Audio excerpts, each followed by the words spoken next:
السلام علیکم ناظرین، ہزارہ ون ٹی وی کے ساتھ میں ہوں عیشا رانی. آپ دیکھ رہے ہیں programme human rights with Idrees Aman advocate. ناظرین، آج ہم بات کریں گے تعلیمی اداروں کے بارے میں جو کہ کرونا کی وجہ سے بند ہیں اور اس کے باوجود بھی والدین بچوں کی فیسز ادا کر رہے ہیں. میرے اس پروگرام میں موجود ہیں ایڈوکیٹ صاحب، ان کو ویلکم کرتے ہیں. السلام علیکم سر. وعلیکم السلام. سر بہت بہت شکریہ آپ میرے ساتھ موجود ہیں. سر سوالوں کی طرف چلتے ہیں. میرا پہلا سوال آپ سے یہ ہے، تعلیمی ادارے دوسرا سال بند ہیں، اس کے باوجود بھی ایک اندازے کے مطابق 5 کروڑ سے زائد بچے گھروں میں ہیں، اور پوسٹ کووڈ تعلیمی اداروں کی بندش کا کتنا زیادہ نقصان ہوتا جا رہا ہے؟ بسم اللہ الرحمن الرحیم. سب سے پہلے تو یہ ہے کہ جی جو کووڈ-19 ہے اس کا سب سے زیادہ نقصان جو ہے جی ہمارے معصوم بچوں کو ہوا ہے. جی سر. اور سب سے زیادہ ڈیمیج اگر ہم کہیں تو چھوٹے بچے ہوئے ہیں. تو اس میں دیگر لوگ بھی ہوئے ہیں، ظاہر کاروبار لوگوں کے ٹھپ ہو کے رہ گئے ہیں، اور بالکل یعنی کہ ہر شعبہ زندگی جو جتنے بھی لوگ ہیں، چاہے وہ دکاندار ہے، چاہے وہ وکیل ہے، چاہے وہ ڈاکٹر ہے، چاہے وہ کوئی بھی بزنس مین ہے، تمام لوگوں کا کاروبار بالکل ٹھپ ہو کے رہ گئے. اور اس وقت اگر ہم مجموعی صورتحال دیکھیں تو نقصان جو صرف معصوم بچوں کو بہت زیادہ ہو رہا ہے، کیونکہ بچے اسکولوں سے بالکل باہر ہیں، گھروں میں ہیں بچے. ایک تو بچوں کا جتنا بھی ان کی پرانی اسٹڈی تھی جو انہوں نے پڑھا ہوا تھا وہ سارا وہ بھول گئے ہیں. تو دوسرا یہ ہے کہ یہ جو آن لائن اسٹڈی کا بات چل رہی ہے، جو ٹیچر صاحبان جو ہے آن لائن اسٹڈی کروا رہے ہیں بچوں کو، یہ بالکل گپ شپ ہے. اس میں کوئی بھی بچوں کو فائدہ نہیں ہو رہا. بہت ہی کم میں سمجھتا ہوں جی کہ اگر سامنے بیٹھ کے اگر 100% فائدہ ہے تو آن لائن بچوں کو 10% بھی نہیں ہو سکتا. ٹھیک ہے، پھر اس ریگولیرٹی سے بچے وہ اپنا یکسوئی سے بیٹھ نہیں سکتے، پورا پرفارم نہیں کر سکتے. تو دوسری بات یہ کہ اداروں کی طرف سے میں ایک معذرت کے ساتھ یہ بات کہوں گا کہ اداروں کی طرف سے یہ جو بالکل آن لائن سسٹم ہے یہ صرف اور صرف فیسیں اپنی کھڑی کرنے کے لیے، اپنا مال بٹورنے کے لیے کیا جا رہا ہے. اور اس میں یا تو میں سمجھتا ہوں جی مکمل طور پہ اسکولوں کو بند ہونا چاہیے. اس میں کوئی اس طرح کا لوگ گھروں میں اپنی ٹیوشنز بنائیں، پڑھائیں بچوں کو، اپنے گھر میں جو بڑے بہن بھائی ہیں بچوں کو پڑھائیں، والدین پڑھائیں بچوں کو. وہ طریقہ زیادہ بہتر ہے بنسبت اس کے کہ جی آپ آن لائن کے بہانے پہ آپ لوگوں سے فیسیں لے رہے ہیں. تو یہ بالکل یعنی کہ اسکولوں کو مکمل بند ہونا چاہیے. اس میں فیسیں بھی جو ہے جی والدین سے چارج نہیں ہونی چاہیے. ہاں جہاں پہ جو ادارے جو ہیں جن کی رینٹ دینے ہیں، بجلی کے بلز دینے ہیں، وہاں پہ اس مد میں بے شک 20-25% ہو جائے تو وہ الگ بات ہے، کیونکہ ان لوگوں نے اپنی بلڈنگ کے کرائے بھی دینے ہیں. اگر وہ اپنے اسٹاف کو سیلریز وغیرہ دے رہے ہیں تو اس میں چلے اس مد میں ٹھیک ہے جی، آپ سیلری کی مد میں آپ چلیں کسی حد تک آپ لوگوں سے والدین سے چارجز لیں. لیکن جس طریقے سے اور دنیا بے روزگار ہے تو آپ ظاہر ہے سکولوں والے بھی تھوڑا سا بوجھ برداشت کریں. آپ سارا بوجھ وہی والدین پہ پوری فیسز کرنا ڈالیں. تو اس میں گورنمنٹ کو بھی چاہیے اس پہ کوئی میکنزم ایسا ڈیولپ کرے. دوسرا ان سکولوں کو چاہیے کہ وہ اپنا فیسز میں جو ہے کمی کریں، اور بالکل میں تو سمجھتا ہوں 25% پہ یا 20% پہ آ جائیں، تو تاکہ والدین پہ جو ایکسٹرا بوجھ ہے وہ نہ پڑے. سر دوسرا سوال آپ سے یہ کہ پرائیویٹ تعلیمی ادارے جو ہیں وہ فیسز تو پوری لے رہے ہیں، بلکہ اس کے ساتھ وہ اساتذہ کو نکال بھی رہے ہیں، تو آخر اس کی کیا وجہ ہے کہ کیا یہ اساتذہ کے ساتھ زیادتی نہیں ہے؟ دیکھیں چاہیے تو یہ کہ جس طرح وہ والدین سے فیسز چارج کر رہے ہیں، میں نے اپنے تمام بچوں کی فیسز میں ادا کر رہا ہوں. کچھ عرصہ پچھلے سال جو 20% یا 10% جو آف کیا تھا انہوں نے ضرور انڈکشن اس میں کٹوتی کی تھی، انہوں نے ڈیڈکشن کی تھی. لیکن ابھی جو ہے دوبارہ سے وہ تمام چارجز پورے لے رہے ہیں ہم سے. تو بہرحال اس میں اگر وہ فیسز پوری لے رہے ہیں تو پھر ان کو چاہیے کہ وہ اسٹاف کو پوری سیلری دیں. اگر اسٹاف آپ کے گھر میں بیٹھا ہوا ہے تو آپ ان کو بھی پوری سیلری دیں، چونکہ آپ پورے پیسے والدین سے چارج کر رہے ہیں. تو اگر آپ ان اساتذہ کرام کو کٹوتی کر کے دے رہے ہیں یا انہیں فیس یا ان کی سیلری پوری ادا نہیں کر رہے تو پھر آپ والدین سے کس مد میں آپ لے رہے ہیں؟ تو پھر آپ والدین سے بھی نہ لینا. تو یہ ہے کہ دونوں طرف سے اگر ہم دیکھیں تو اساتذہ کرام کے ساتھ بھی زیادتی ہے اور جو بچوں کے پیرنٹس ہیں ان کے ساتھ بھی زیادتی ہے، چونکہ بچوں کی تعلیم تو بالکل تباہ برباد ہو چکی ہے. تو ابھی اسکول مافیا کو یہ سوچنا ہوگا، اسکول جتنے ہمارے تعلیمی اداروں کا جو نیٹ ورک ہیں، جو ہمارے ان کی جو اپنے جو یونینز ہیں، پین ہے، اس کے علاوہ جو ان کی 2-3 یونینز ہیں مختلف، ان تمام لوگوں کو مل بیٹھ کے سوچنا چاہیے کہ ہم نے کس طریقے سے والدین کو ریلیف دینا ہے.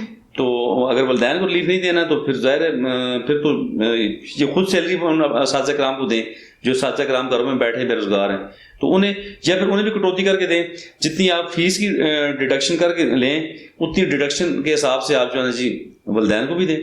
سوری اساتذہ کرام کو بھی دیں جی. تاکہ ان کا کام بھی چلتا رہے اور والدین بھی خوش رہیں اور آپ کا بھی جو ہے نا جی بلڈنگ وغیرہ کا کرایہ نکلتا رہے. تو بہرحال دونوں طرف سے اگر ہم دیکھیں تو دونوں لوگوں کو ان کا خیال رکھنا پڑے گا, اساتذہ کرام کا بھی رکھنا پڑے گا اور اسٹوڈنٹس کے والدین کا خیال بھی رکھنا پڑے گا. جی سر, بچوں کو نیکسٹ کلاس میں پروموٹ کیا جاتا ہے تو اس کی وجہ سے بچوں کا فیوچر نہیں تباہ ہو رہا بنا پیپر کے ان کو اگلی کلاس میں لے کے جا رہے ہیں؟ دیکھیں اگر ہم فیوچر تباہی کی بات کریں وہ تو ہو ہی چکا ہے, لیکن اگر ہم انہیں پروموٹ اگر نہیں کریں گے تو پھر بھی ظاہر ہے ان کے بچوں کے سال ضائع ہو رہے ہیں. تو بہرحال ابھی ضرورت اس امر کی ہے کہ جی والدین گھروں میں بچوں کو تیاری کروائیں, اور اگر آن لائن سسٹم چلتے ہیں وہ بھی اچھی طریقے سے چلتے تو اچھے بہتر بات ہے. اگر اچھی طریقے سے نہیں آپ چلا سکتے تو آپ اسے بند کر دیں, ٹھیک ہے نا جی. تو دوسرا یہ ہے کہ جی گھروں میں تیاری کروا کے تو اسکولوں میں بچوں کو ایگزام دلائیں یا کوئی ایسا میکینزم بنائیں, چونکہ یہ مجبوری ہے نا, یہ وبا ہے, یہ عالمی وبا ہے, اس میں پوری دنیا اس سے متاثر ہوئی ہے اور پوری دنیا کے بچے اس سے ڈیمیج ہوئے ہیں. تو اس لیے اس میں کسی ایک گروپ کو ہم بلیم کر بھی نہیں سکتے چونکہ یہ عالمی وبا ہے, اللہ کی طرف سے ہے. تو دعا کریں اللہ تعالیٰ اس آزمائش سے ہمیں نکالے. تو بہرحال ابھی گورنمنٹ کو چاہیے کوئی ایسا میکینزم ڈیولپ کرے ان پرائیویٹ تعلیمی اداروں کے ساتھ مل کے. اب دوسری طرف دیکھیں تو گورنمنٹ اسکول جو ہے وہ مکمل بند ہیں, وہاں پہ کوئی آن لائن سسٹم نہیں ہے, تو وہ بچے بھی تباہ برباد ہو رہے ہیں نا. تو جب آپ وہ بچے تباہ برباد ہو رہے ہیں تو آپ کس مت میں فیسیں لے رہے ہیں؟ آپ بھی گھروں میں بیٹھ رہے ہیں جس طرح وہ دوسرے بچے گھروں میں اسکول سرکاری اسکولوں والے پڑھ رہے ہیں, تو پرائیویٹ تعلیمی اداروں والے بچے بھی گھروں میں والدین انہیں پڑھائیں تاکہ وہ فیس والا جو بوجھ ہے پیرنٹس پہ وہ تو نہ پڑے نا.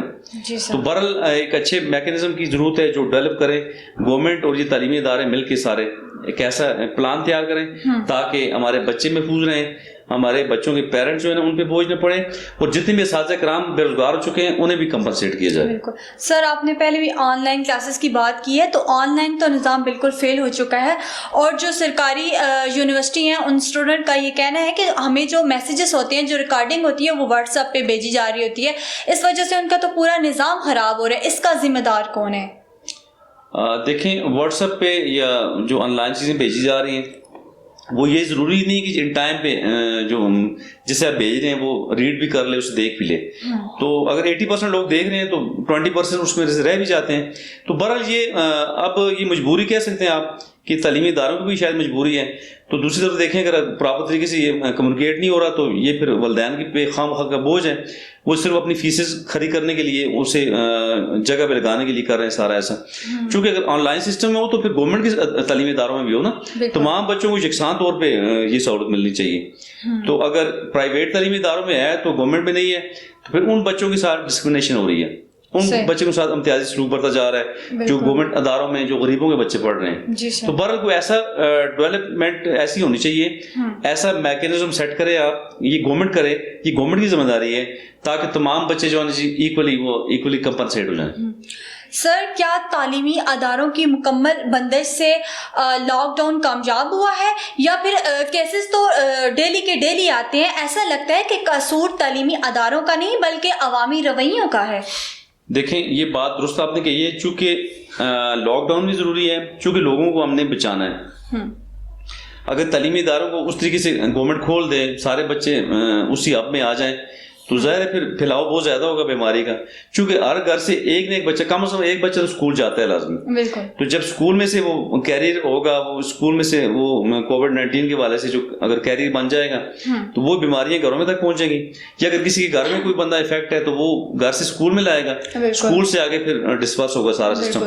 تو اس لیے یہ لوگوں کی ویلفیئر کے لیے اسکول بند کیے گئے ہیں, لوگوں کو اس موضوعی بیماری سے بچانے کے لیے ایسی بات کی گئی ہے. اس میں کسی بھی کا کوئی قصور نہیں ہے, بالکل یہ اللہ کی طرف سے. دعا کریں کہ اللہ تعالیٰ میں اسی طرح وہ پرانی لائف جو ہماری 2018 میں تھی, 2019 کے اوائل میں تھی, وہی ہماری ہنسی خوشی والی زندگی ہمیں اللہ تعالیٰ میں دوبارہ سے من زندگی لوٹائے اور اس مصیبت سے ساری دنیا کو اللہ محفوظ کرے. بالکل سر, آپ کی رائے میں وبا کے وقت تعلیمی اداروں کا جو نظام ہے اس کو مینٹین رکھنے کے لیے کیا اقدامات کیے جانے چاہیے جو پہلے نہیں کیے جا سکے؟ ایک تو آن لائن جو تعلیم ہے اس میں بہتری لائیں, اس میں آپ ایسے کچھ چیزیں سیٹ کریں جو کہ گورنمنٹ کے اداروں میں بھی ہو اور پرائیویٹ تعلیمی اداروں میں بھی ہو, ایکول فوٹنگ بھی ہو, تاکہ جو بچوں کے ساتھ امتیاز بڑھتا جا رہا ہے وہ نہ ہو. غریبوں کے بچے اور امراء کے بچے ایک ہی فوٹنگ پہ اپنی تعلیم کو جاری رکھ سکیں. تو دوسرا یہ کہ جو بھی گورنمنٹ کی طرف سے جو اصول طے کیے گئے ہیں, جو SOPs مقرر کیے گئے ہیں, ان پہ عمل مانو ہونا چاہیے تاکہ ہمارے بچے بھی محفوظ رہیں ہمارے تعلیمی ادارے بھی چلتے رہیں اور لوگ بھی جو ہے اس بیماری سے بچے رہیں. تھینک یو سو مچ سر, آپ نے تعلیمی اداروں کے بارے میں بتایا. انشاءاللہ نیکسٹ پروگرام میں آپ کے ساتھ پھر ملاقات ہوگی, تب تک اجازت دیجیے, اللہ حافظ.